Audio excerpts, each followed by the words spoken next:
What's up, everyone? Welcome to Level 7. It is time for another episode of the Agents of Fandom podcast. I'm your host, TJ Zwarich, and we have a very special, exciting episode because not only are we going to talk about the Acolyte episode 7, but we got a surprise special Agatha All Along teaser.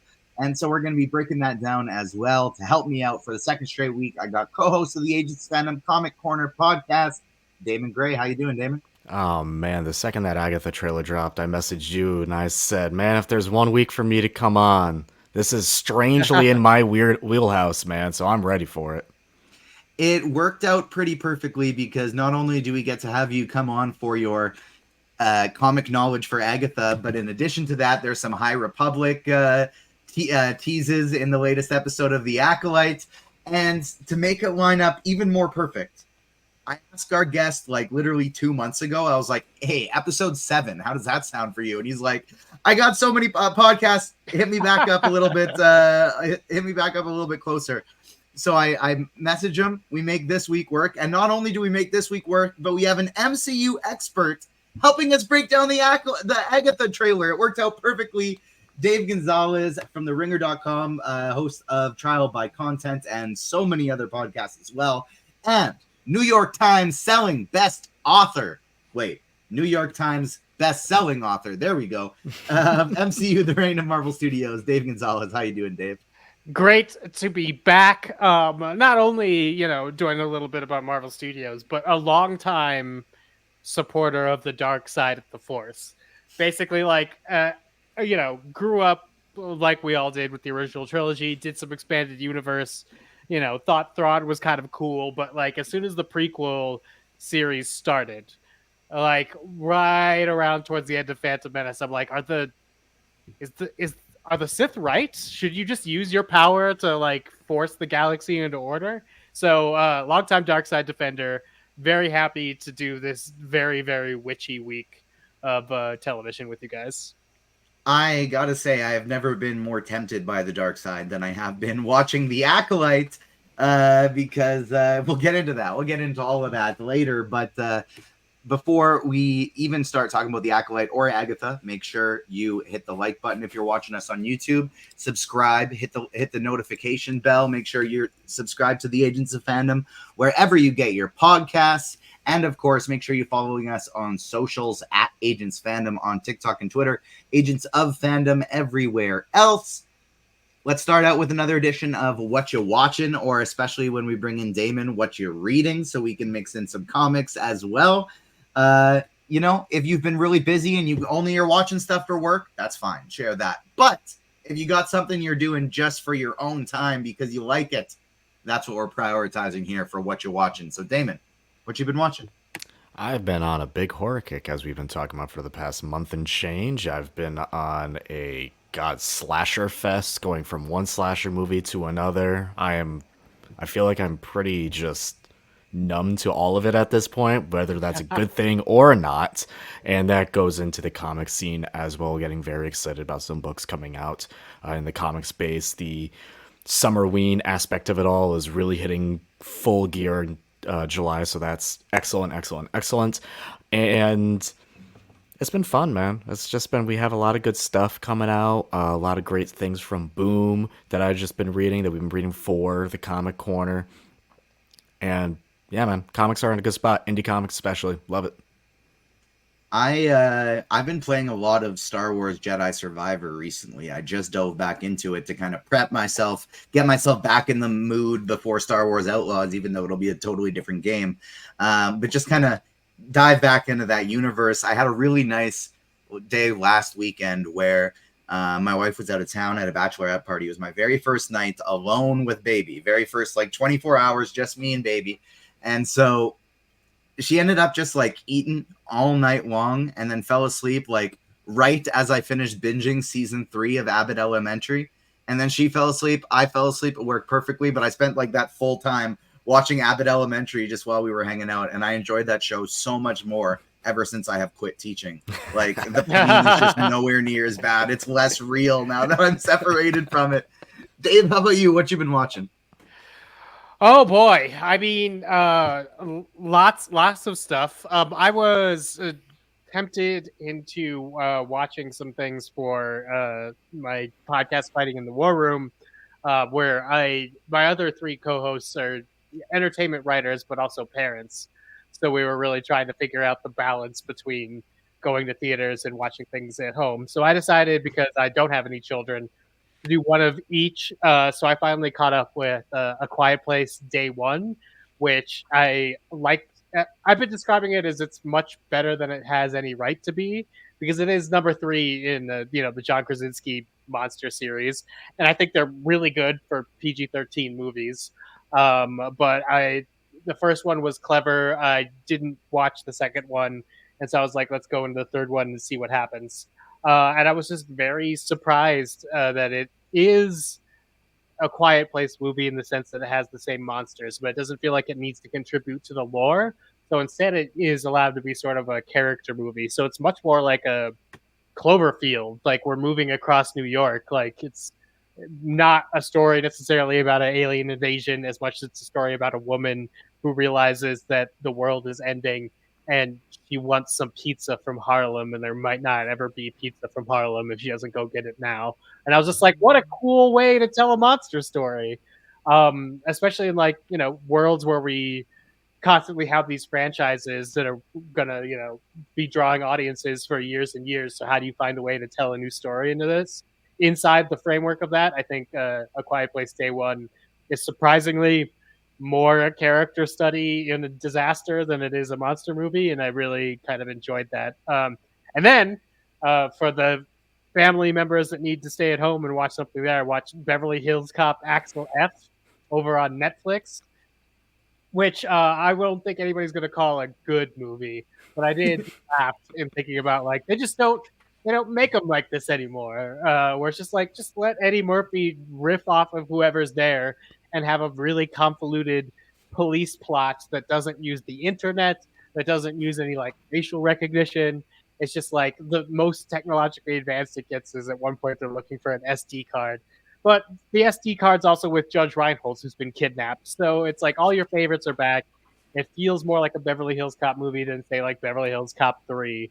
But it does make you wonder. It's interesting that instead of doing like a legacy sequel or a reboot, this one's just like, what if it was Beverly Hills Cop, but just 20 years after you last saw any of these characters? And it allows itself to just be that. If it wasn't on Netflix, I would feel like I maybe got taken for some money, because I don't think it's quite theater worthy. But just like if you have time to put it up and stream it, Eddie Murphy's much funnier and much more spry looking than I think he has any right to be at his age. So that was enjoyable. But again, not a good movie. I'm not saying this is like Axel blew the doors off. It's exactly the type of medium-sized movie that kind of got muscled out of theaters, but it's sort of like worth a watch if you like the universe. So that was Axel F for me. You heard it here first. New York Times best-selling author Dave Gonzales says Beverly Hills Cop Axel F, the best movie of 2024. Movie. 10 out of 10. Eat it inside out too. Yeah, exactly. Speaking of Deadpool and Wolverine, I'm so excited. But my goodness, deadline! Come on, why are we spoiling things a week, 2 weeks before the movie is out? And in addition to that, other trades. Why are we reporting it? Like, let's just try and shove that to this corner of the internet and pretend that nobody noticed. Come on, but okay, TJ, hold on a second here. We're talking about, you've read MCU: The Reign of Marvel Studios. I have. Know that Lola Effects, the special effects company that's behind all of Marvel's de-aging, basically started that technology on X3 for Brett Ratner. They have so much. And then between like the various different X-Men movies that they worked on and the various actual Marvel Studios movies, Patrick Stewart is probably the second most scanned Marvel character after Mark Ruffalo. Like, they could put Patrick Stewart in anything. All he has to do is sign at the dotted line. This is not a surprise to me. As much as some of the things that they even just put in the trailer, or that like that little glimpse we got of someone that's probably the TV's Blade. Like, that stuff's crazy. Patrick Stewart being in an X-Men movie, I feel like that's barely a spoiler at all. That's I brought it up in a chat today, and I was like, hey, just a heads up for people out there, if you're trying to avoid it, we got an Deadpool spoiler out there, and someone was like, is it big? I was like, well, it's a cameo, it's decently big, but it's about the most expected one you could probably think of. Like, if you said there's one character who's gonna be there, who's it gonna be? I hope they kill him again. Can't get enough Professor X dying on screen for me. It's definitely gonna happen. Where we get in, Deadpool's gonna make a joke about it, and it's gonna happen immediately after. Let's pivot to Agatha All Along. We got the brand new trailer this week. Damon, how excited are you for this project? I mean, I actually just had to go back and kind of look where it was in my hype rankings that I did so long ago when, like, I think we were doing like phase 4 through 5 hype rankings, whatever they were, when like that big slate was announced. And I put Agatha fairly high up there with Echo just because that's a character who didn't have a solo title in the comics ever. So you have full reign to kind of do whatever you want with the story. And I found that to be a fascinating idea. So going into this trailer and seeing the trailer, I was really excited. I really liked what I saw. Now, is this a completely new story? No, we'll probably talk about it, but they're taking elements from another story, a Scarlet Witch story, my favorite Scarlet Witch story, that will kind of be brought into the fold, like, you know, as the MCU does, never one for one, but almost like referenced and acknowledged, and we'll use that almost as a pathway, ironically enough, the Witch's Road. So I thought that was, as a trailer, I mean, look, like I said earlier, I'm in a horror kick. I saw that trailer and I went, oh man, okay. Okay, I see where we're going here with this. I'm in the mood for it. I really like it. I thought it was fun. I couldn't agree more. I'm both corners in the Star Wars universe and the Marvel universe. I love getting deep into magic. That's a corner of the universe I find so exciting. Dave, how about you? Where's your excitement level for the series? I mean, now that I saw the trailer, much higher than I think when they initially announced that it was going to happen as sort of a spin-off of WandaVision. I was curious in being like, outside of a really great twist and song, why this character? Because especially there was a lot of conversation when WandaVision first ended about having to cut down the finale, and we were supposed to get like a whole Senor Scratchy turns into a demon sort of like sequence. And so like they cut down some Agatha stuff, and then even as recently as us getting some more like steelbook material, there was some more deleted scenes with Agatha sort of post getting back under the curse, sort of like hitting on, I think, some rescue workers or something. So I didn't know where we were going, and we went through a whole period of time where I assumed that it would be very woven in to whatever they're doing for this phase of Marvel. But now that we're in this sort of like stop and wait, only one movie, we're sort of retooling some stuff, and Agatha's still coming. I'm really interested in that this is another way that the Marvel Cinematic Universe could sort of like have fun within genre with its own story. So the way I was sort of like talking up A Quiet Place Day One is finding a cool story to tell within the franchise framework that I wasn't expecting. This trailer came out, I'm like, oh, I want that story. I am in love with how horror forward and not Marvel forward it is. I mean, unless you know the characters, they're all Marvel characters, and then having, you know, read The Witch's Road, or in my case, recently having replayed the Midnight Suns game and sort of hung out in that corner of the Marvel universe with much older and different versions of these characters.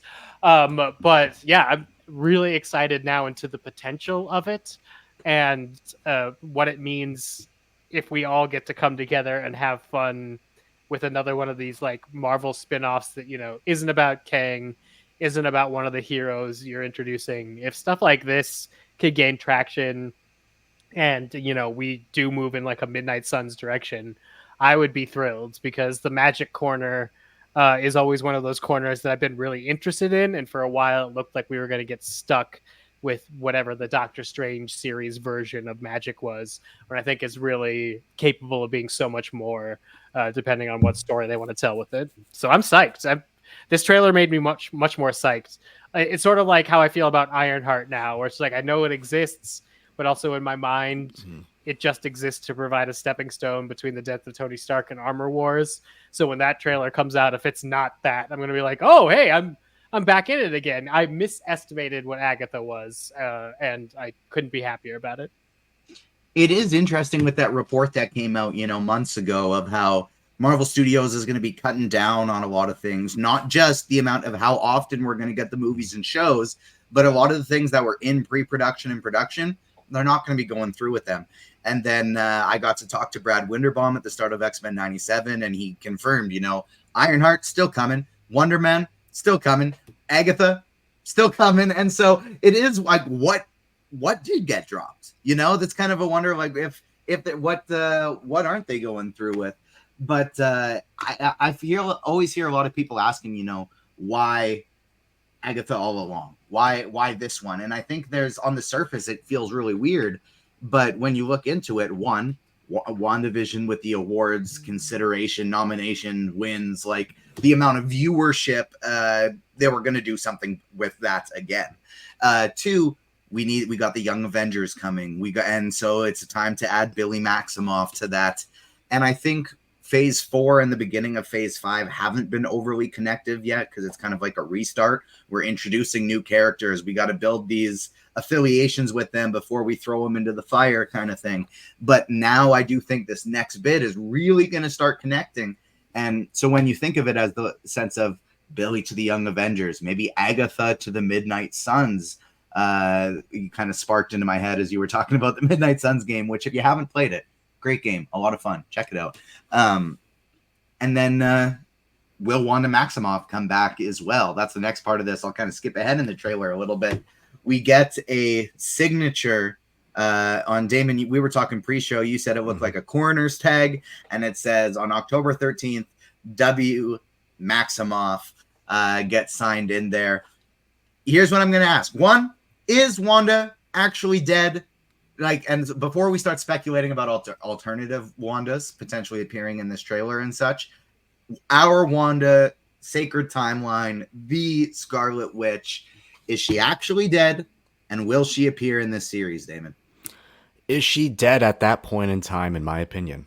Yes. Yes, she is. I think she is dead at that point in time. Will she be dead by the end of the series? Now we're getting into speculation that we'll hopefully talk about later because, golly, do I have a fun theory on where all this whole show is going to end up going. Yeah, I think that's Wanda. It's W. Maximoff. I know you hinted at me at one point, and you said... This isn't my theory. This isn't your theory. Someone was like, maybe this is a library, and this isn't even W. Maximoff. That's not even Wanda. It's William Maximoff for Billy. I'm going to stop you right there. His name isn't even William Maximoff. It's Billy Kaplan. Like, that's a hard absolute no. And then secondly, when you did bring that up, I went to go rewatch the trailer again. Like, that looks like a coroner's tag. You literally see Agatha pick up the tag off the toe of the corpse. So I'm like, yeah, that is not like an exchange, like a little thing that's from a checked out book in the Darkhold, which, by the way, everybody, in case you forgot, is destroyed in every universe. It's gone. Goodbye. So I wouldn't even think about that as an option. Yes, at that point in time, Wanda Maximoff is dead. I think it could be both.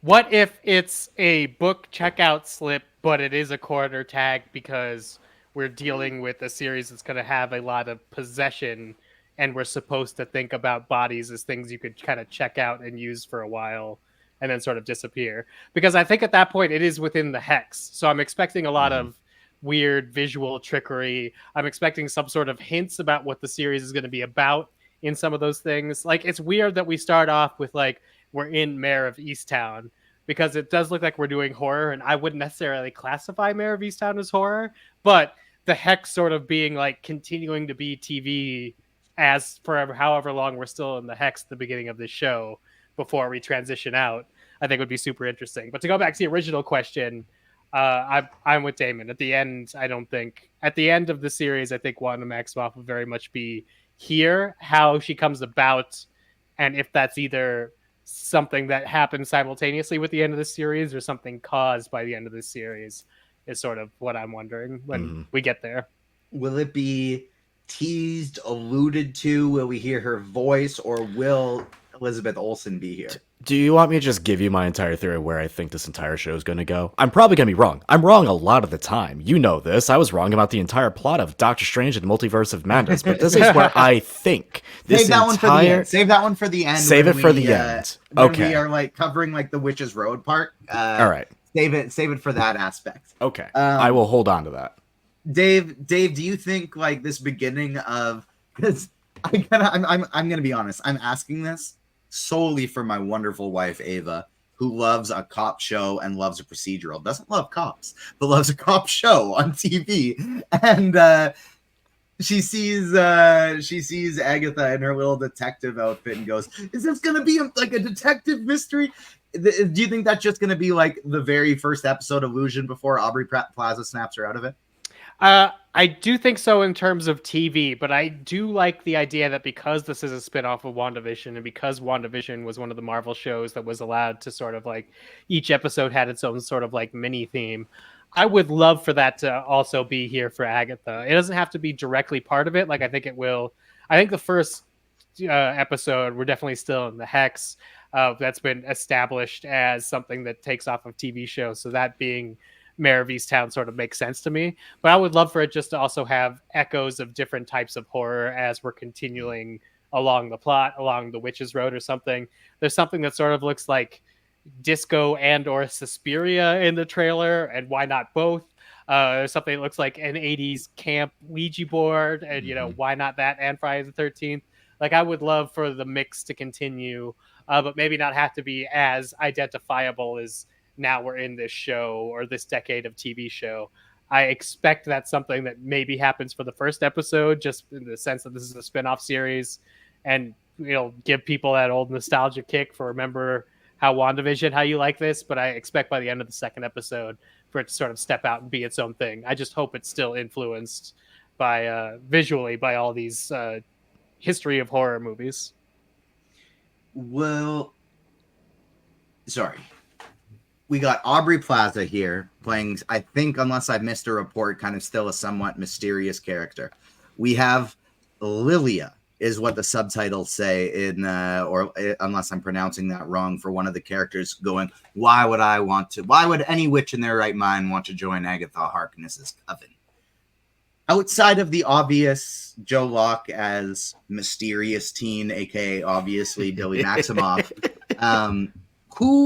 who is in this coven? Damon, I know you just dropped a note right there. You know who Aubrey's character is. So like, who's in this coven? Because are they from comics or are these new characters? I know nothing about them. I mean, so Aubrey's character's name is like Rio Vidal. Sure, that's a name. I was kind of assuming these characters will be loosely based off of, this is my speculation, off of the Salem 7, which is a coven that Agatha was like the grandmother of, in a way back when, who eventually turned on her. I do not think this is going to be one for one. We're going to see a literal like lizard person in this coven at some point. That's definitely probably not going to happen.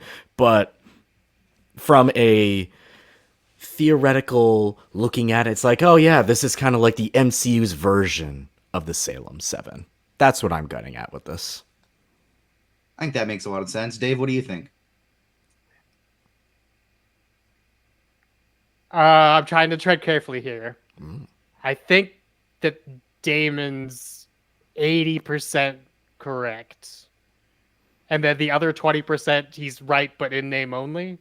So like almost 100%. But I guess what I'll add to this is I think the other thing that's being layered on top of what Damon's talking about, the allusions to classic horror, is I think this is a Wizard of Oz feeling sort of series. We're going to have a bunch of characters. Does Billy need to find courage? We need each one of them will need to find something. Yeah. What they need to find, I don't actually know yet. But what we'll have is Agatha will make a coven of witches. I think I don't know specifically about this, but it feels like Agatha will make a coven of witches to take on the task of the Witch's Road, and she's gonna make a coven of witches who have all been left out of other covens because they're missing something essential, and that sort of like gift they're going to get from the end of the Witch's Road is their own motivation none of them really like Agatha for who she is. Maybe they even have some history that we get to learn about. But that's sort of my feeling here is we're like the Wiz says, moving on down the road towards the end of whatever this goal is. But I think everybody wants to get there because I haven't read the Riches Road comic book storyline, so David can help me fill in this. But at the end, there's some sort of power, there's some sort of force or whatever, and they each want that for their own separate reason. What those are, I don't know, because it seems like she gets out of the hex and then goes to the Witch's Road. So maybe she's still looking after the power that she was sort of seeking from Wanda. Now that the Scarlet Witch energy might have dissipated, gone to another dimension, been missing, or something like that. Maybe she's looking for something to fill in. But I would say I'm watching for Wizard of Oz parallels. Each character is missing something, and then over like I don't know, maybe like 6 middle episodes, each one sort of has an individual trial that somewhat aligns with the thing that they're looking for. That's what I'm looking for structurally. It seems as though Billy could be like the lion needing some courage based on when he sees that demon in the trailer and he's like, ah, ah, ah. I thought that was pretty great. The horror elements in this trailer are just absolutely spectacular. Big, like not WandaVision vibes, but Doctor Strange Multiverse of Madness vibes. Like from the contortionist to the demons. I thought that was really cool. I've seen a lot of people, well, very Raimi. Yeah, I saw a lot of people speculating that the demon that was tormenting Billy wasn't a demon and was in fact zombie Wanda from What If, or a Scarlet Witch. Like it's a Nexus being, but it's also a title that's passed down through like time. So like, what if a super Scarlet Witch was a demon woman? She's bathed in red. She has like a weird protruding face. I'd be into it. Show me some evil Scarlet Witch. I will take all of the different Scarlet Witches in any capacity. So give me all of them. But Billy Maximoff, Joe Locke is going to be a primary character in this, and I do think this is one of the primary reasons for the show is setting him up for the future of Young Avengers. What do you think of the quick look at Billy we got, Damon? What are some of your favorite Billy Wiccan stories, and how do you think he looks as the character? Hey, I think you mean Mysterious Teen, TJ. Yeah, sorry, Mysterious Teen. We don't know who this is like the worst kept secret, I swear to it's actually really funny. Yeah, no, I think visually, like, you look at that and it's like, yeah, that looks like Billy Kaplan, that looks like Billy, that looks like Wiccan. There's a scene at the very end that you're talking about where he's freaking out, where I said, he's literally wearing like the blue headband with a red shirt too. It's almost just like a legitimate Walmart version of the Wiccan suit that we almost even saw from WandaVision, almost like a cheaper version of that. So I think it's hard for me to look at this from a trailer and be like, oh yeah, he's going to play a great Wiccan. We'll see how he portrays himself throughout the entire series. When it comes to my favorite Wiccan stories, we'll go to this a little later when we talk about like my theories with the show, but my personal favorite Wiccan story is Young Avengers Children's Crusade, which I'll get into later. And we'll get into later. I like it. Dave, what do you think? Like, what is this version of Billy that we're going to see? Is this going to be a fully established Wiccan who knows what he's doing with the mystical arts? Is this going to be somebody who has no idea about their powers yet, and Agatha is going to teach them how to use them, kind of like a mentor role, like she is to the Scarlet Witch in comics? How do you think this is gonna come about as to who his character is? Yeah, I think now he might be a person that ends up with his powers at the end. I don't know if he needs courage. I mean, he definitely does need some courage, but I think also being able, like, maybe he's looking for more of a Pinocchio power, where like, wouldn't it be great to be a real boy? Because I'm assuming he comes from the Hex. Just because if it is Billy, even if it's a different version of Billy that is like an echo of whatever Wanda's Hex version of Billy was, that maybe exists that does exist in a different dimension, where the Wanda with our bare feet apparently comes from Mare of Easttown coming through Multiverse of Madness. I definitely do think it's building to the Children's Crusade, because my memory of that is it has some things to do with identity with those characters.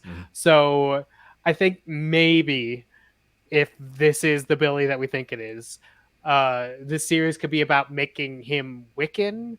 I think they might just wink to the Wanda of it all, unless Wanda's like a huge part of the series, which I think she'll just be on the periphery. I think the whole establishing or the restoration of his identity as Billy Maximoff will be saved for a different project.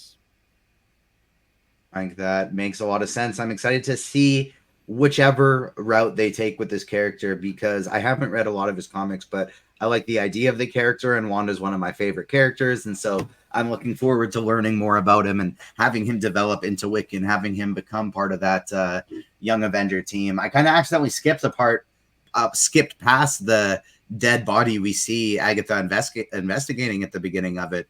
Do we think that dead body in the park is a Wanda? Damon, you mentioned that you thought. I think that's the Wanda. I don't think it's any other Wanda than our Wanda that died at. So you think that's Wanda from underneath the? Yes. From underneath the mountain that collapsed on her? Yes, I think she teleported herself essentially to that location where she just died. So that's the first I've even heard of that type they say of theory. She died from blunt trauma, which sounds pretty similar to a giant mountain crashing on top of her. Yeah, that's blunt trauma. She'd be completely flattened. Yeah, but she's a Scarlet Witch. It's fine. I've also heard the theory that could be 838 Wanda, because it looks like she is dressed very similarly to the sweatpants and sweatshirt Wanda that our Wanda was dream walking in. Dave, what do you think? Yeah, all I could really tell, or all they want us to know from this trailer, is it's a Wanda that has used the Darkhold, because we got black fingertips. And like, yes, that's a cool true crime serial killer thing. I think there's a very similar shot even in Ryan Johnson's Brick way back when. But this means Darkhold power. So this is a post Darkhold Wanda regardless. And if we are investigating more what it means to be the Scarlet Witch, not necessarily what it means to be Wanda Maximoff Scarlet Witch, then I could see it being anything from, like David saying, our Wanda to just like a previous Wanda that almost reached this like world-ending thing. Because what we know about the Darkhold from WandaVision is it apparently has a page about how you don't give the Darkhold to the Scarlet Witch. And they did it, and things didn't work out well. But I do think it's Wanda. I think it's important to have us at least think it's Wanda to draw people back into the series, because the casual Marvel fans will, I don't know, knock on wood, hopefully still be coming down off of Deadpool and Wolverine, which is going to have a very different tone from this. So I think it's important it be Wanda to reground us in the flavor of this universe. Whether or not it's Elizabeth Olsen face, I don't know. I can't say that. That's what I'm going to wonder is, like, do we see the face, or will they just allude to it? Will Elizabeth Olsen be prevalent? I want to see her back. I think it's horror time. I was looking at the rundown and seeing visual and horror elements. I think it's Witches Road time. I think it's theory time, Children's Crusade time. Damon, what do you think is going to be the plot of this series? Okay. I think the plot of this series, by the end, I think Agatha's going down to Witch's Road to kind of get a power that she's missing. A big thing in the Witch's Road, in the comic, is Wanda and Agatha are going down to Witch's Road to essentially restore magic from the witches, because magic is out of whack, and it could be because, hey, the Scarlet Witch is dead and magic is out of whack again. We got to fix this. Or she's just trying to restore her own power, which is also very possible as well. I think by the end of this, though, and this is very derived towards Billy and his future, is I think by the end, when they get down the Witch's Road, Billy finally then just realizes who he is. I don't think he realizes who he is throughout the entire series. I don't even think Agatha realizes who he is, honestly. Maybe she starts to speculate towards later on, but I think by the end, he realizes that he is the son of Wanda Maximoff.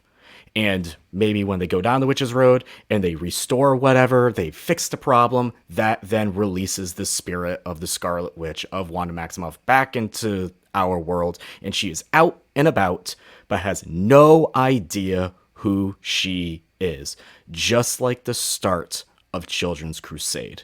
And the whole point of Children's Crusade is to have Billy and Tommy eventually go find their mother.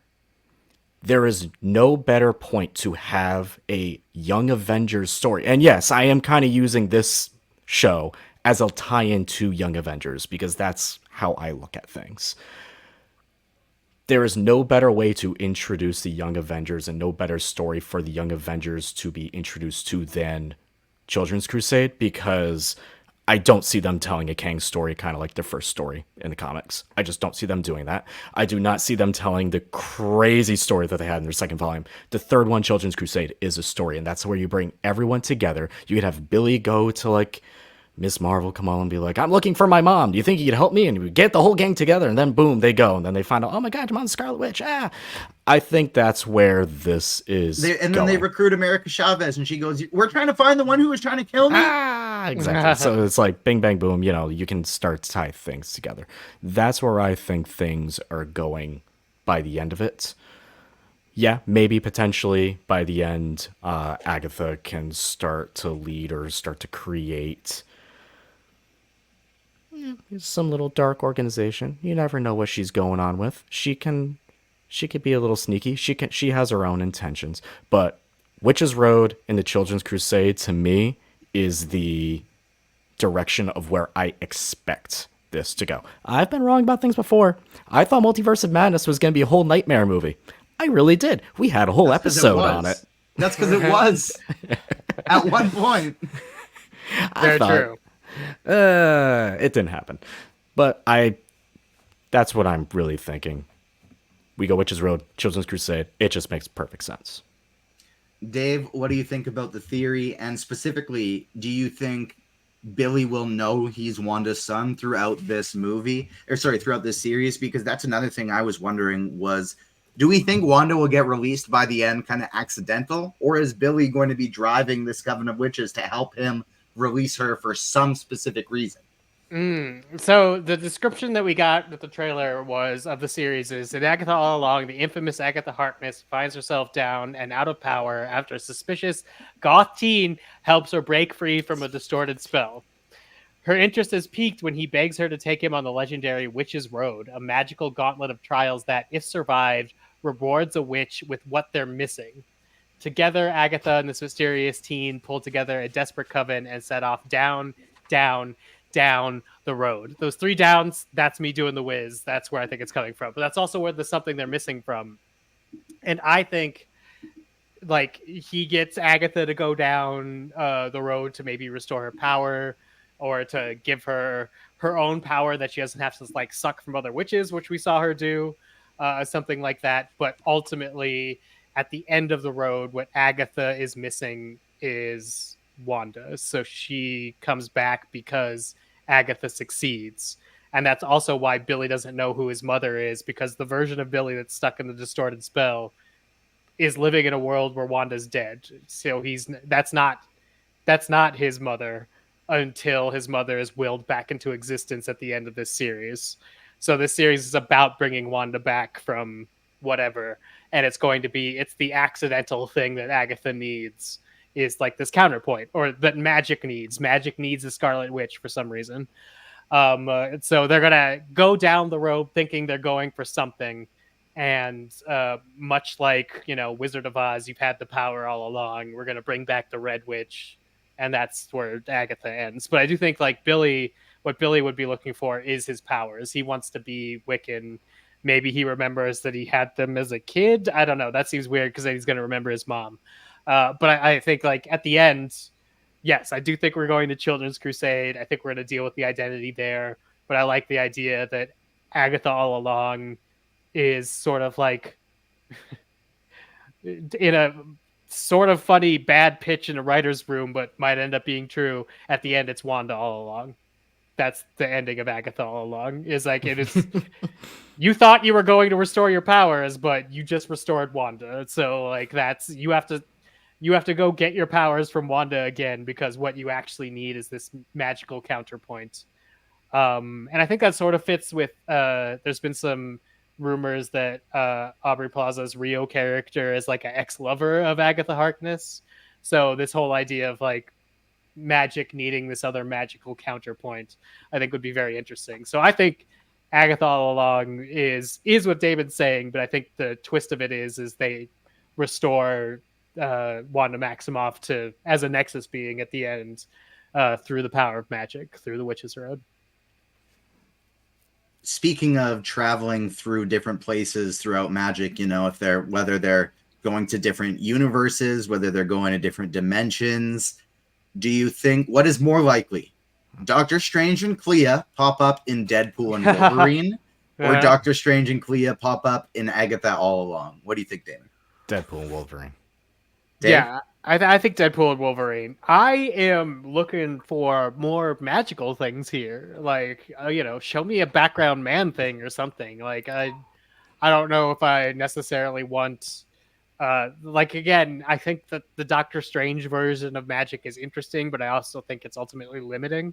Mm-hmm. So I would like this to be its own type of magic, at least for a little while. So I would prefer almost no cameos, or if cameos maybe for people who have read the source material, but not a cameo for the glup shittos of us all that are just waiting for that Avenger to show up. I don't need that. Yeah, for me, like one of my favorite things Marvel has done recently is Strange Academy, right? And one of the reasons Strange Academy is so great is because it really explodes and explores like the crazy magical world of Marvel, and we are just absolutely not there yet. So if this show is able to dive deeper into what magic is, and like you said, not Doctor Strange magic, because that's kind of like magic with an asterisk. It's almost like sciencey magic. Also, they use portals too much. They've used portals too much. I never need to see another Doctor Strange portal. I'll put up with it. But we don't need it as a plot driving device anymore. Like, I really want this show to just dive deeper into like what Marvel magic can be and how absolutely crazy it can and should be. Yeah, monsters, music, give it all. One final part of this trailer that I want to touch on that I loved is especially when you get the description with the calling Billy the gothic teen. His aesthetic in this show is Wanda's aesthetic in X-Men Evolution. And that's what I love. It's goth Scarlet Witch, and I thought that was such a fun iteration of the character. And so I love that that's basically how Billy looks in this one as well. But 45 minutes into the podcast, and we got to transition into the main event, the Acolyte, Episode 7, the penultimate episode. We are so close to the finale. Before we even talk about the specific episode, Dave, I want to know, what have been your thoughts on the series? Are you enjoying yourself? How do you like it? There are some amazing episodes of Star Wars television in The Acolyte. Overall, I've had more and more lengthy time enjoying talking about The Acolyte than I have watching The Acolyte necessarily. Like, when it's good, it's great, and it's surprising. When it's not, I don't like the word filler episode because I think all television should have a purpose in every single step that it takes. But there are some of these where it feels like, for example, the day and night episode sort of being split up around a way to make the night episode sort of all the fight and the day episode sort of all the setup. That could have been one 50-minute episode and maybe been one of the best Star Wars television episodes ever.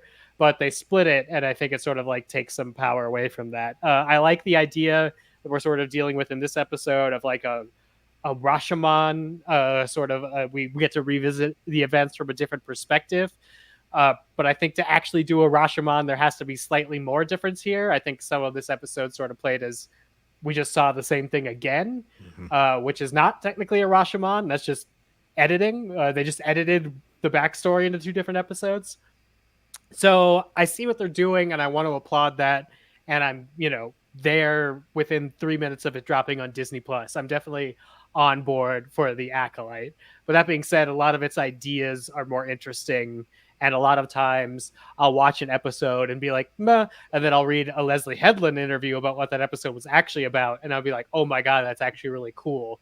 And I don't think we necessarily need that in fun TV series. Like, I'm a fan of doing research, but I don't think that's necessary. Like, the episodes should be speaking for themselves. And I think some of them kind of haven't. as much as I wanted them to. I think they would if, and I kind of come back to this for every single show we talk about on Disney Plus, if there were 13 episodes and 60 minutes apiece. And you like give me those filler episodes then. Give me that extra exposition and backstory. I want to know how Osha and Yord went through the Jedi like training together, and like let me see them do the trials and things like that. Like give the whole story and include that filler in there, but have it all kind of explained through 13 episodes an hour, because there's so many times with these series that they give us these awesome characters, and I would just like to spend a little bit more time with them, as opposed to just kind of only the most necessary aspects, and then when they aren't the most necessary aspects, feeling like, well, shit, let's get back to the main story because there isn't that much left here. Pivoting to episode 7, titled Choice. Damon, what did you think about the penultimate episode? Oh, man. This may be one of my least favorite episodes of the series, unfortunately, and it's because this episode, as Dave mentioned, felt like we didn't learn enough of what would make this episode interesting at this point in the series. There is one episode left, and for this mystery to be dragged out this long, and this is kind of like the result, this is the answer that we get, I think we could have honestly figured that out by that third episode. And I think we did, because we were thinking of crazier ways that this twist at the end could probably be a little cooler. Other than, well, it may be this, which it was this, but how about this instead, which is, you know, you and I talked about this several times. And then it kind of ended up just to be plan A all along. So for all of that to kind of be dragged into this episode, and I think the episode played out just fine. Honestly, I think it was just fine. But now we have one episode left to wrap everything up.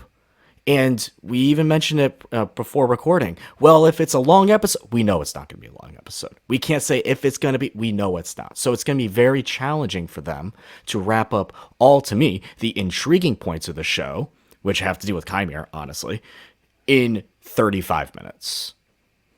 I don't think it'll be 35. I made a joke that it was like, hopefully it'll be an hour and a half. It's not going to be that either, but I will bet it's over 50 minutes.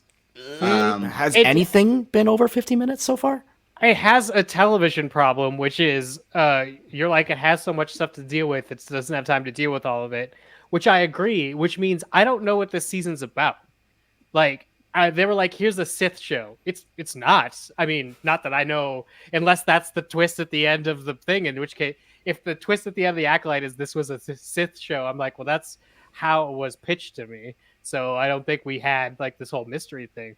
We're too close to the end, and there are too many question marks, and we don't know if there is going to be a season 2, but we know they're hoping for a season 2. The problem with this season so far for me is I don't know what climax to be expecting. Hopefully they could deliver one that I like, but a tighter series that is like about something. If this was a Rashomon or if this was a mystery, I would know what I'm looking for. And like, I do think a lot of the Stranger Chimera stuff is more interesting, but I think what the question the series wants me to be asking is, how were the twins created? Which, I mean, I guess, but like, that's not the question I'm asking as an audience member, which means you've calibrated something wrong. I should be more interested in the Force Witches after this episode than I was after episode 3, but I'm not. I'm more confused by what I saw, because they're like, here's the Jedi side of it. And I'm like, I still have questions about the witches side of it. You basically said like one of their mothers went off. Like the Zabrak mother is still alive. I'm like, I should not have that question right now. That should maybe be a question that I had after episode 3. But like, it's, some excellent ideas. The execution feels a little bit wobbly to me, and I would love if it was longer. I'm wondering, like, if it was just they budgeted out the episodes before they knew how many episodes the story would take, because there's, it's obviously got to be even because they're doing all these things. So either the episode has 2 titles with a slash in between it, or it has a sister episode So, day, night, destiny, choice. Those are our two like single ones. And then the other ones are slashed. So it's like they have this structure in mind. I imagine they have a budget in mind. They ran out of something. And it's definitely not story because I'm with Damon. We're going to end next week with an answer to something, but far from an answer to anything because it sounds like they want a season 2, which again, I think is fine. But back in the old days of television, you would write the story and then maybe in the last couple of minutes throw out a cliffhanger that you would have to figure out over a summer. This one feels like 50 cliffhangers, and the surprise is going to be which one isn't a cliffhanger. And I kind of don't like that version of television. And I think I'm a little bit higher on it than both of you, just because I like having no idea what the hell's going on into a finale. Now it sets me up for more disappointment, I think, if Fade up on the Mandalorian and Grogu. You're not going to see any of the main characters. Fuck you. Yeah. Here we go. Like, I think it sets me up for more potential disappointment when all of a sudden I'm not surprised for whatever happens. If it's like, I don't know what's going to happen, and then I get oh, well, that didn't really do it for me. But I do like not knowing what it's going to be. But I agree with you. It does seem like the main mystery is lining up to be how are the twins created. I don't really care about that either. And one of the kind of parts that Leslie Headland talked about in an interview with Nerdist was how the twins were not created by the Virgins. And this is why the Jedi are on Brendon. Sorry, they are not the Virgins. Anakin Skywalker was a Virgins in himself. The Chosen One, he was created, like midichlorians created him, and he himself was a nexus point of the Force, which is what a Virgins is. This is what the Jedi are on Brendon searching for. That's what Anakin is. Leslie Headland said in the interview, the twins are not that, but there is a Virgins on Brendon, and we'll see going into the finale, but it seems like the Virgins was somehow utilized to help create the children. But that was another part of the interview that stated, like, the aspect of, like, what is this Virgins on Brendon? That'll be something that's explored in season 2 if we get a season 2. So it kind of does seem like a lot of the mysteries that I care about might be season 2 mysteries. So I do really hope this gets renewed because I'm having a lot of well, also it's more of a season 2 thing because it's in a Nerdist interview. It's not in the show. Yeah. So like I'm glad that they know that, and I'm glad that they have that in, but it's like it's not in your show. So it's like I think in that same interview when she's talking about the Zabrak mom, she's like, no body, no death. And I'm like, exactly. If it's not in the show, then it didn't happen. So I'm glad that you know what you're doing. But my frustration with it is all these ideas are really cool. I wish more of them were in the show. Like best thing for me has been my personal journey with Soul, or being like, I love him, I hate him, I like him, but he's definitely killed a bunch of people to steal a child. And it's like I love those characters. It's got a real Qui-Gon vibe to it, where it's like, did you introduce the person to bring balance to the Force? Yes, but he had to go through being Darth Vader because of the way you introduced him. So I like those complexities. It wasn't Qui-Gon's fault he died and couldn't train him himself. I mean, fair enough. All I'm going to say is that there's I for a while struggled with my friends. I'm like, why am I so forgiving of Qui-Gon and not so forgiving of Soul? And he's like, and one of my friends gave me the correct answer, which was Qui-Gon does leave Shmi Skywalker in slavery, but gets her permission to take Anakin. Soul's just like, no, that girl's mine. And he doesn't even know which one it is. He mistakes May for it right before he kills her mother.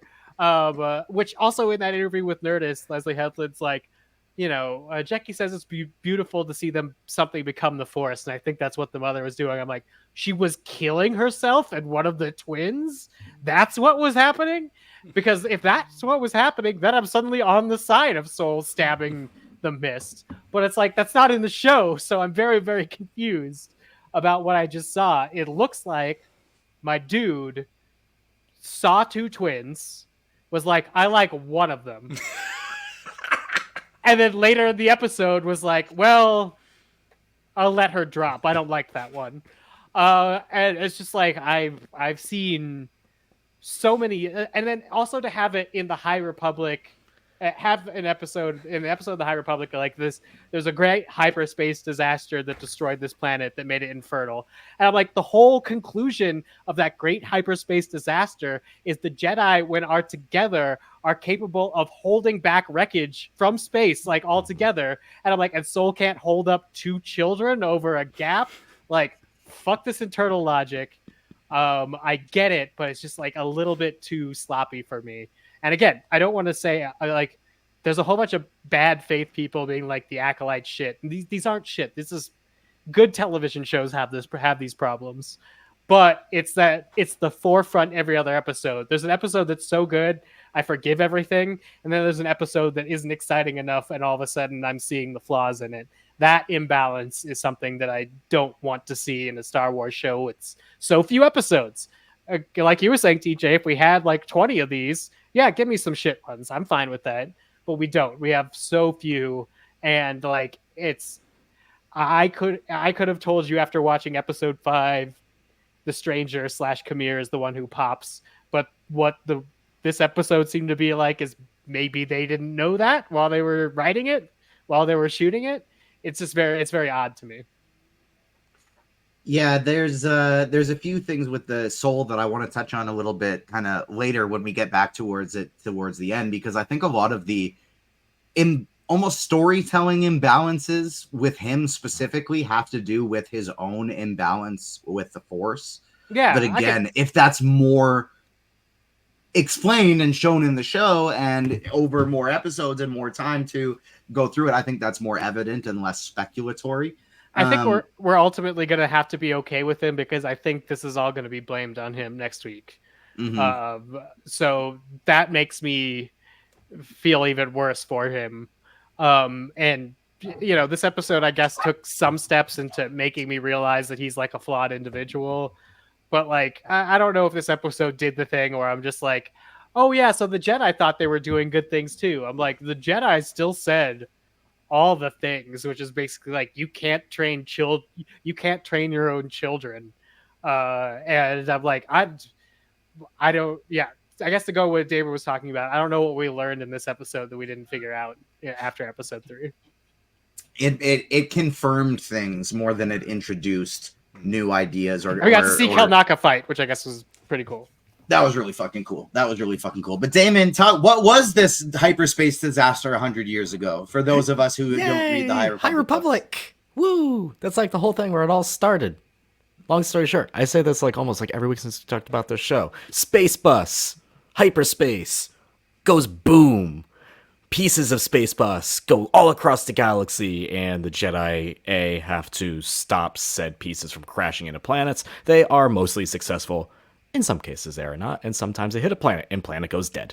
And then the other part of that is finding out, why did space bus go boom?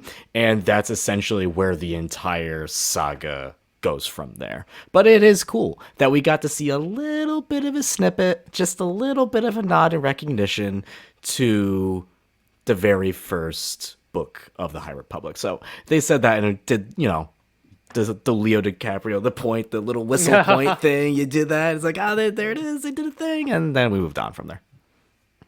I found a lot of early tension between Soul and Indara that I found very interesting, and again, would have loved more episodes to explore that, where it's like, there was something that it almost looked like sexual tension for a little bit, where Indara's like, Soul, how did I ever view you that way? Almost kind of like attitude she was giving him.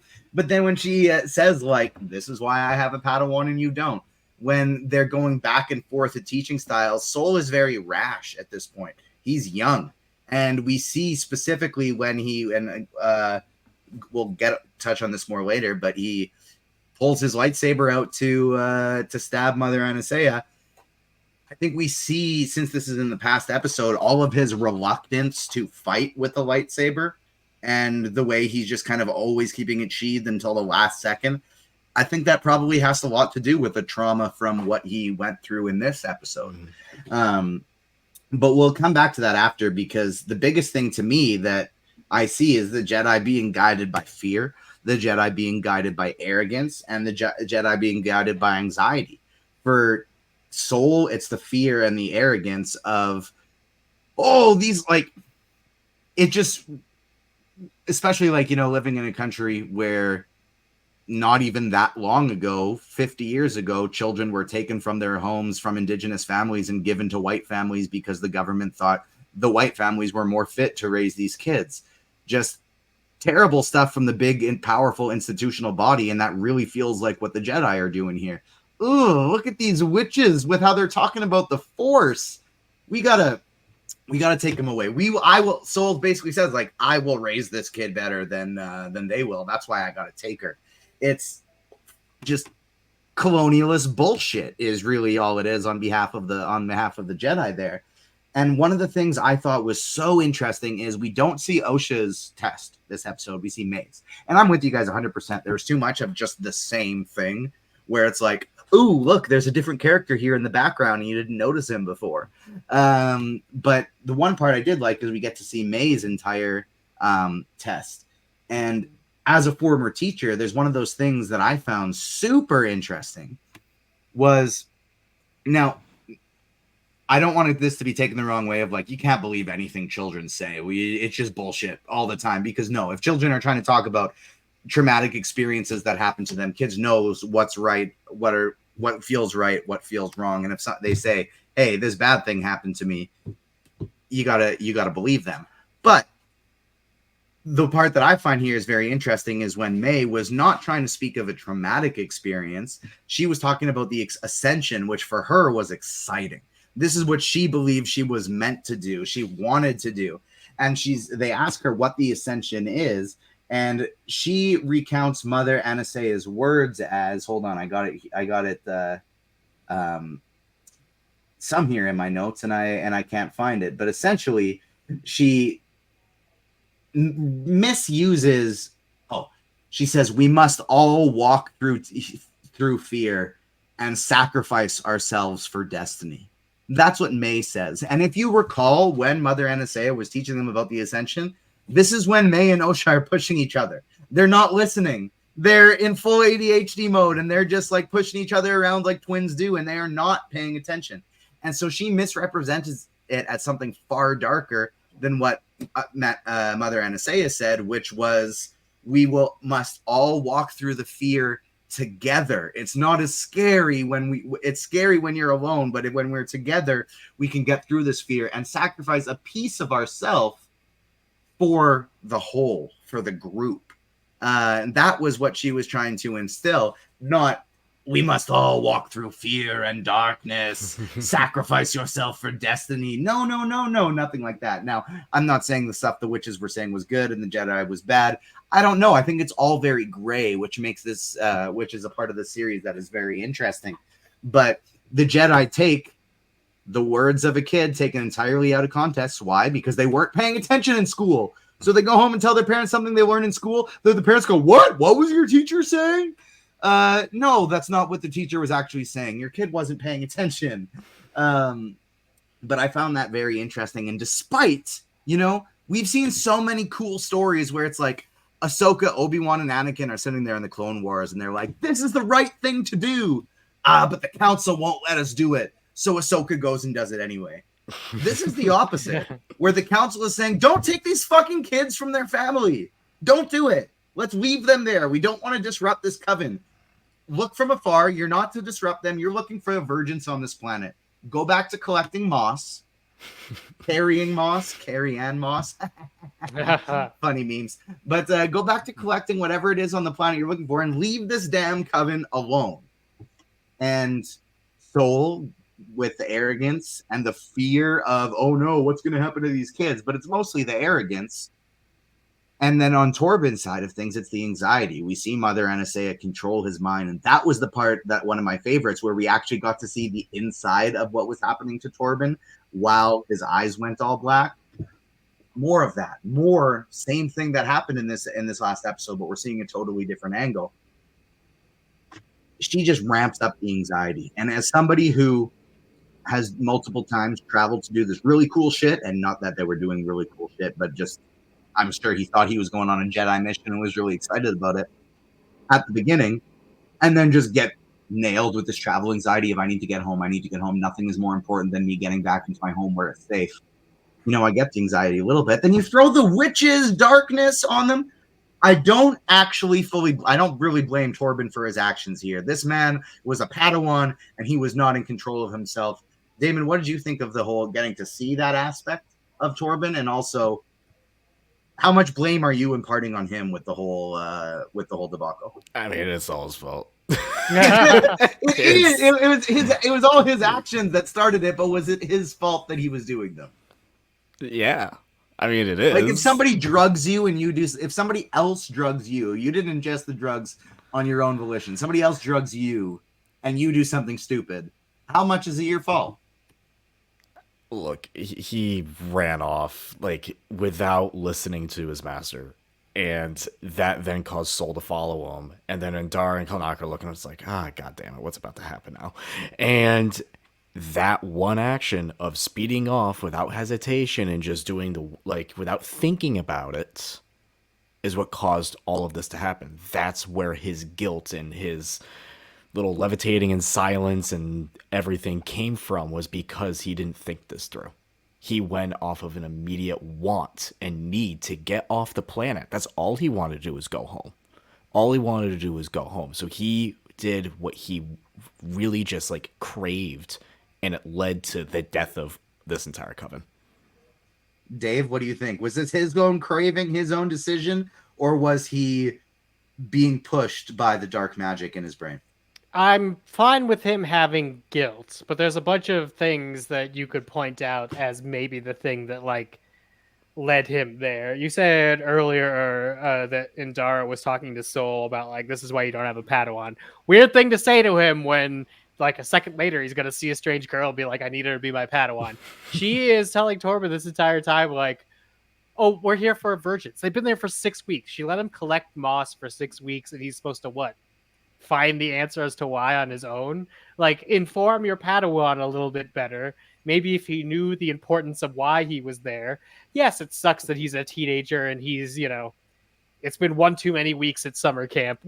Maybe some of us have been there. I certainly was there occasionally, where you're just I just want to go home. I get it. But there are people that keep pushing that to the forefront of his brain. That's something that he just thinks as a teenager.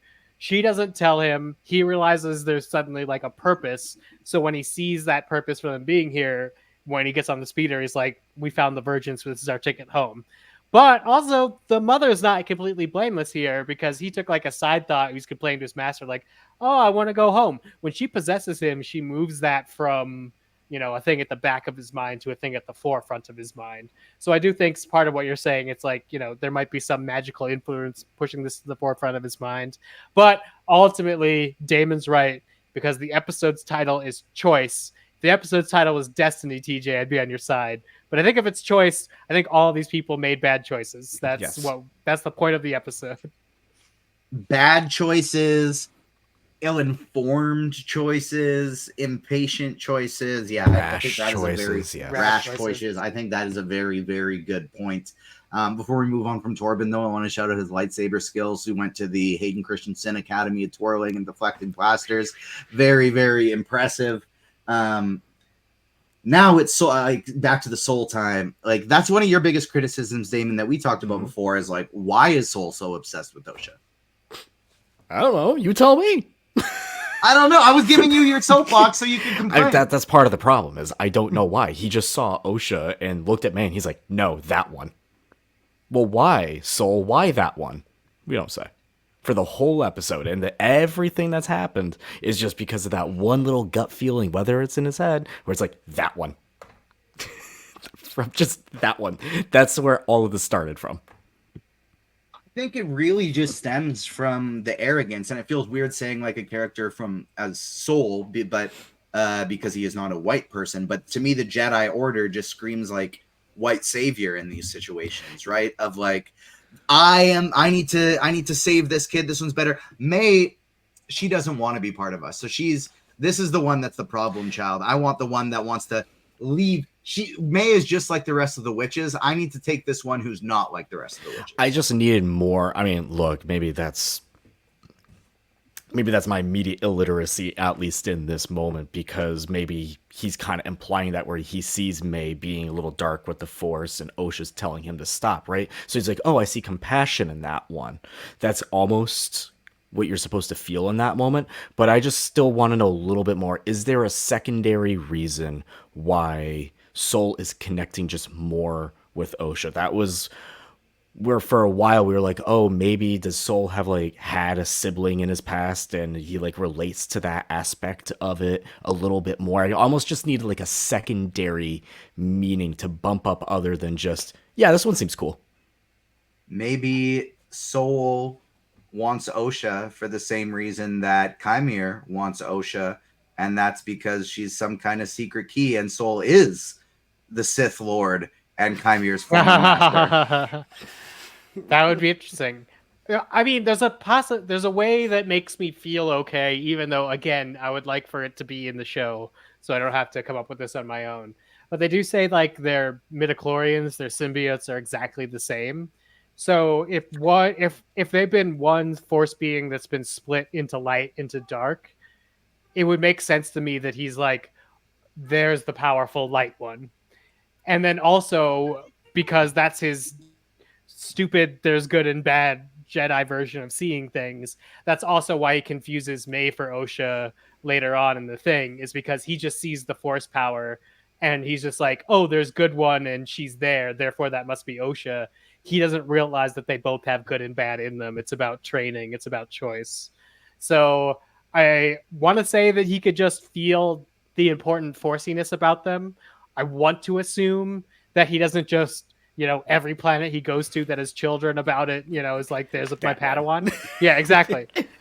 The problem is, and Dara's like, this is why you don't have a Padawan. Every planet they go to next, that's my Padawan. That's my Padawan. Exactly. That's my Padawan. I don't want to be too real world about it, but there's a whole bunch of things that I am morally opposed to in the real world, and the other side's argument is, what about the children? So what about the children is a very compelling argument, because who doesn't want to save these two children that might be killed by a whole bunch of witches? That's understandable. But also, what about the children is such a knee-jerk basist reaction to cover up the fact you haven't thought through what you're doing. And Soul, really, what about the children's here? And ultimately, that ends up being maybe at the basis of this whole misunderstanding. Because at the end, Indara's like, we're not going to tell the council the truth because what about the child? And I'm like, that's your flaw. That's why all of you are wrong. Except I don't know what Kaldaka's thinking, because I don't understand Sherwook. But like, he seems very guilty about something that I wouldn't feel that guilty about personally. So I'm very happy you brought that up, because this is something I stumbled upon earlier today and messaged Damon about, because one, Kalnaka fighting, fucking awesome. Getting him to go against Torben and Soul, very, very cool. But in Wookiee culture, there is something called Mad Claw.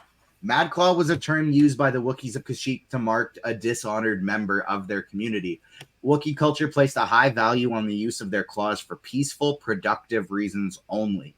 Thus, any Wookiee who lashed out against another Wookiee or any other living being with their claws was deemed to be a Mad Claw. This title was of grave dishonor, since the Wookiees viewed the use of their claws for anything other than tools as feral, and Mad Claws were usually sent into exile. So I think since he scratched up Torben's face with his claws there, even though it wasn't him, it's a Mad Claw. He is now a Mad Claw. He's going to go off on this planet by himself. He'll still be part of the Jedi Order. I'm just stationed over here by myself, doing doodles on the wall from the Mother Anasea's magical marks, because her voice is still in his head. That was kind of my understanding of that one, which I do really like. That's to me not one of those examples of I needed to hear more of it. Like, that's kind of like the fun little bit of research, because like I just like that Leslie Headland is pulling these deep cuts of Star Wars lore, like cortosis. Right. When was the last time anyone heard cortosis? Like I think that's a lot of fun. that are just kind of pulling these, like, we've complained on the podcast a little bit over the last few years of Star Wars that it's a big, vast galaxy. And before Ahsoka, they made the universe feel pretty small. They made the galaxy feel pretty small. And this, pulling it all from all these different aspects, to me makes it feel a lot bigger. And so I thought that that was pretty cool there.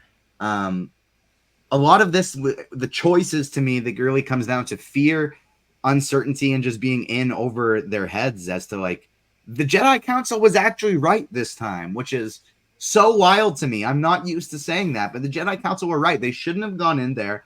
One, Sol is scared that the child is going to die. He thinks it's Osha. It's actually May. Bam. Stabs the mother. And unlike Qui-Gon Jinn, who you talked about, Dave, earlier, asked the permission of Shmi Skywalker, can Anakin come with us? She said, yes, we've been waiting for this his entire life. We knew he was special. Sol just tries to take them, and after he killed Anastasia, she says, like, I was going to let Osha go with you. No one else wanted to, but she chooses being a mother, and she doesn't want her child to resent her, and she wants her child to be able to make her own choices. He was going to let her go, but instead, they kill her. Coral goes into Kelnaka's body. We still don't know exactly what happens to her. Is she dead? Is she alive? I don't know. But in order to hold a trance on someone as powerful as Kelnaka, she couldn't do it alone. All the witches are there. They're going back and forth. They're holding the trance. They're holding the connection. And this is another thing Leslie Headland said in an interview. I believe this one was with Maggie Lovett at Collider. Yeah, all those witches are dead. No, Indara did not know severing the connection would kill the witches. But it did. He didn't think it through either. She made a choice. And that choice resulted in all those witches dying. So, I mean, wow, Indara's pretty damn powerful to be able to sever a force connection that strong. But all those people dying. So, Sol, bad choice, based out of fear. Indara, choice, based out of fear, kills a whole lot of people. And then they decide finally to not tell the Jedi Council because, one, acting like noble intentions. What good would come of this if we tell the Council Osha won't become a Jedi? She won't become your Padawan. In reality, we're going to hide behind these noble intentions. Why? We don't want to take accountability. We don't want to stain our name. We don't want... Again, this is why. It's the same reason why Frozen 2, sorry, I'm going on a tangent, is better than Frozen 1. And that's because the story of Frozen 2 is so damn good. It talks about a story of reconciliation and something that is, again, so prevalent here in Canada. We want to think of ourselves as the nice, peaceful little sibling to the United States. We're not an asshole like you guys in the United States. We're the good country. We got universal health care. We're kind to people. Yeah, we actually had residential schools, were essentially re-education camps until 25 years ago. In my lifetime, they were still there. And an important part of Canada is recognizing that, yeah, this is a great place to live, but we also did some pretty terrible shit in the past, and it's important to acknowledge it and to move forward so we don't make these same mistakes again. And that's what the Jedi are failing to do in this moment, is they're going, oh yeah, no, it's a good thing. We're the Jedi, we're the good guys. We weren't trying to do anything wrong. Let's not tell them about it. Let's sweep it under the rug. When in reality, that is their downfall. As Anastasia says to them, these noble deeds you're trying to do, these will be the downfall of all the Jedi one day. I don't know, Damon. I was pretty excited about the conclusion of this episode. It went fast and went going. I was bored for the first half. I thought the whole second half was pretty fire. I mean, look, to me, it was just the conclusion that we came up with wasn't worth the 7-episode wait, where now we have 1 episode to wrap everything else up. As terrible as it sounds, and I hate to use this as a reference, that could have been an email. We did the thing. We have now had more fun talking about the Acolyte than I did in runtime of watching the Acolyte. This is the Acolyte's both joy and problem, is that I could get together and I could, if the other person I'm talking to has watched it, I could at least get a 35-minute, 44-minute runtime out of just talking about what did we just watch. It's a type of way to make a TV show. I think it's exciting that, usually this isn't Star Wars. I think like during the first couple of episodes, it was interesting to see the Acolyte sort of take on a more cerebral, almost Star Trek like storytelling, and then like drop like a awesome lightsaber battle in the middle of it. So I'm all for more experimentation of stuff like this. I really hope that they stick the landing at the end, because you know what would be horrible is if I have to wait 15 years before I figure out more stuff about the Stranger. That would really piss me off. But that's Star Wars, baby. I That used to very not know much. the name of all the people in the cantina, but now, like, thanks to a certain point of view books, I know all their backstories. So it's like, if we wait long enough, we'll get the information we want. I would prefer to have it next week, though. Please, Acolyte, if you can. Yeah, I think that is a very good point. What's coming for the finale? If you got theories, let us know on socials at Agents Fandom on TikTok and Twitter, Agents of Fandom everywhere else. Will we get references to a Darth Plagueis, a Darth Tenebrous? Is Chimere one of them? Does he train under one of them? Will that be a season 2? Will that have nothing to do with any of it? Is Saul going to tell May the truth? Is he going to apologize? Is he going to reveal he's a part of the dark side? Chimere said he was a Jedi. Vernestra had a lightsaber whip, and he's got whip things all over his back. Are we going to find out if she had some kind of connection to him when he was younger? He said he's really old. Who knows? We got one episode left to find out. And we'll see. We have a really You just awesome made me guest. realize Chimere's backstory is going to be in a Phase the High Republic book, isn't it? But that's okay. That's Star Wars, baby. Oh, man. We got one episode left, and we got a really exciting guest joining us for next week. We have Katrina Dennis coming on to the podcast to hop on, one of the greatest Star Wars minds in the industry. So make sure you check out that episode. We're breaking down the finale. And we got some really exciting interviews up on the YouTube channel right now. If you got some young kiddos, or if you just like these yourself, check out our Descendants, The Rise of Red interviews. We got 2 of them up there on our YouTube page right now, and lots of great articles on the website. As Adam says, just check the website every day, because we got recaps and reviews for House of the Dragon, The Boys, The Acolyte, My Adventures with Superman, The Bear, and so much more. So make sure you're checking that out. Yesterday we had a brand new episode of the Comic Corner drop, where Damon and Fat Thor are reviewing the brand new X-Men reboot book. One of them likes it, one of them not so much. Who is who? You're gonna have to check out the episode to tell.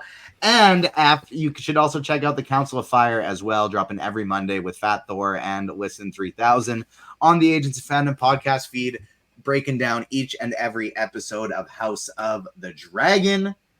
Dave, where can the people find you on socials, and plug whatever the heck you want to plug, my friend? If you've got any fun podcasts coming up, got what book are you writing? What mountain are you climbing? Tell us all.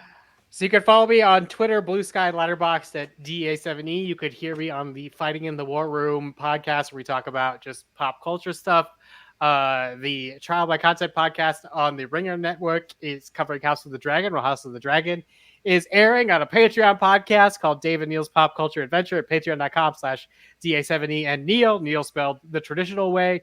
You can read my book, MCU The Reign of Marvel Studios, to learn about how Marvel Studios conquered Hollywood. And in a couple of years, we'll have another one about the Harry Potter franchise, which, as you can imagine, is super fun to research and talk about this particular time period. So come hang out, guys. I think if any of you are in New York, I will be on August 5th at 12:30. Myself and Gavin Edwards will be talking about MCU The Reign of Marvel Studios in Bryant Park. My understanding is it's just outside in the park. So come say hi. Get your book signed if you want. Heck yeah. Hopefully, do you have any knowledge yet if you'll be back at New York Comic Con at all this year? This year we will not be there, but we'll see what comes in the future years. This year, it landed right in the middle of House of the Dragon, and Joanna and I's lives kind of become Westerosi lives while that show's airing. Well, Look, I honestly kind of find it rude that I visit the United States of America about 2 to 3 times a year. I expect all of my internet friends to conglomerate in the cities I visit. Gotta hold your own con, and then make that happen. Exactly. So make sure you follow Dave on socials at DA7E. Damon, is there anything I forgot? Anything coming to the Comic Corner that you want to plug before we get out of here? No, like we said, we talked about X-Men. One of us liked it, one of us didn't. Ooh, who found out about that? Who's to say? We have a lot of great books coming out. Like I said earlier, we have a lot of good horror books. Hello Darkness from Boom Studios. I am a sucker for anthologies. Go read this anthology when it comes out in just 2 weeks because there's so many incredible writers. Freaking R.L. Stine is doing a story in it, for crying out loud. So, like, absolutely go pick it up. And hey, selfish shout out when it comes to this one. Gerard Way has a book coming out next week. Go read that because that's my guy. Welcome to the Comic Corner. I tried to do a Welcome to the Black Parade, My Chemical Romance crossover, but I couldn't think of something more clever than that quick enough. So that's going to have to be good enough. So make sure you're checking out all of the Agents of Fandom podcasts, including Comic Corner and Council of Fire. Like I said, we'll be talking the Acolyte finale next week with Katrina Dennis. And then what time is it? It's Deadpool and Wolverine time. Our following episode will be the primer, followed by the review episode. So thank you so much for tuning in today, everyone. On behalf of myself, Damon, our wonderful guest, Dave, we will see you next week. Peace.